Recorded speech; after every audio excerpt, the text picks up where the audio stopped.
Kain tayo guys. Tinolang isda. Ang ulam ko. Sarap ng sabaw niya guys.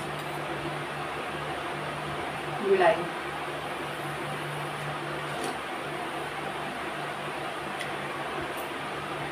Magpakulo lang po tayo ng mainit na tubig. Yan, kumukulo na. Lagay na po natin ang ating tanglad, sayote, sabay-sabay na. Sibuyas, luya, kamatis, at ang ating sili. Kuluin lang natin konti.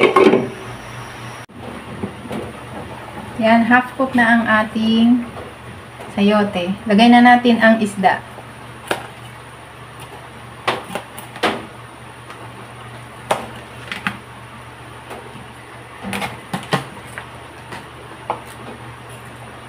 Then, timplahan na natin ng black pepper. Salt, guys. Then, patis.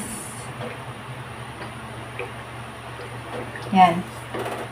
Tapos, pakuluin lang natin ulit. Takpan muna natin.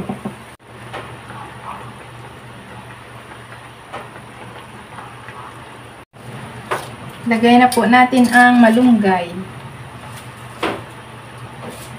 Masustansyang malunggay.